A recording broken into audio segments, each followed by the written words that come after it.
We are off the highway. We're meant to be off the highway. Yes, but if we were on the highway, we'd know where we were.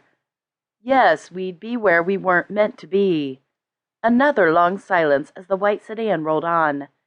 Ben drove, and Rebecca sat behind him in the front passenger seat. A map stretched out across her lap. She turned and stared out the window. Barbed wire fences lined the road. Behind them, dry, flat paddocks, and behind them, hills. She felt glad the kids weren't with them. It was Christmas Eve, and children shouldn't have to sit in a hot car and listen to their parents argue or endure long, tense silences. "Ben," Rebecca asked, "I have a feeling we're lost." "We're not lost." "No." Rebecca looked meaningfully out the window. "No," Ben told her firmly. "We just have to keep going, Beck. If we just keep going, we'll get there." "But what if we're going in the wrong direction, Ben? What if we're driving nowhere?" "We can't be driving nowhere. We've got to be going somewhere." "Doesn't look like it." "What do you suggest we do, Beck?" "I don't know, Ben." "Do you want to give up?" There was a long silence. Ben thought his heart stopped beating, waiting for her reply. In some way, they both knew they weren't just talking about the car trip anymore. They were talking about their marriage. This was the closest they'd come to actually discussing their problems, and it wasn't going well.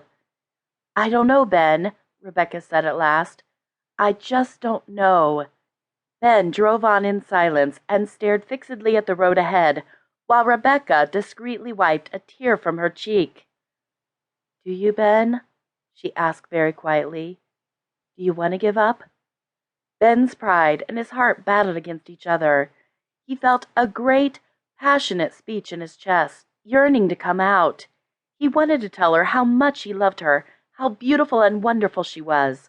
He wanted to tell her, "Please don't leave me, Beck. I'm nothing without you." But he didn't. It wasn't just his pride.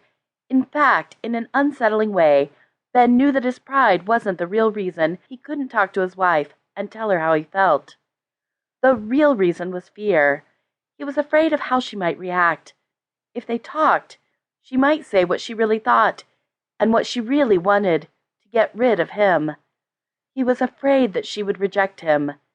If she told him she didn't want him anymore, if she said the words, "Sorry, Ben, I can't pretend anymore. I just don't love you and I want to end our marriage." Well, if Rebecca said that, Ben didn't think he'd survive.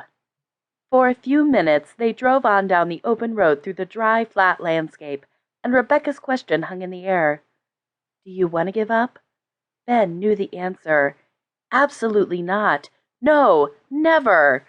But he didn't know how to say it. He couldn't speak. He couldn't even bring himself to look at her. "Do you?"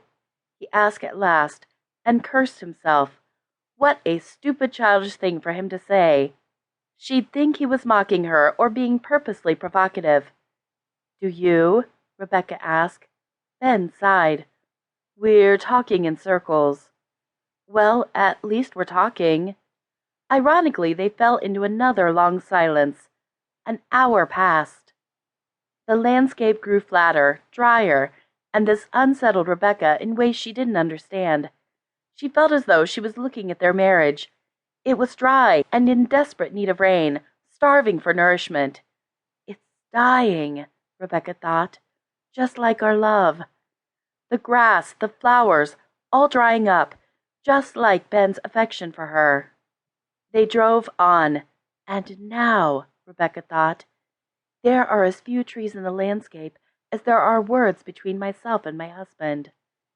She wondered if she was trying to be funny, trying to make a joke to cheer herself up. If so, it didn't work. "I can't believe this is Christmas," Rebecca said. She didn't actually mean to say it out loud, but what did it matter? He probably wasn't listening anyway. Memories of past Christmases flooded Rebecca's mind. They'd been so happy together. Christmas in the Seton household was a joyous celebration. To keep listening to this audiobook, I've left you a link in the description so you can do it, at no cost thanks to Audible's 30-day free trial.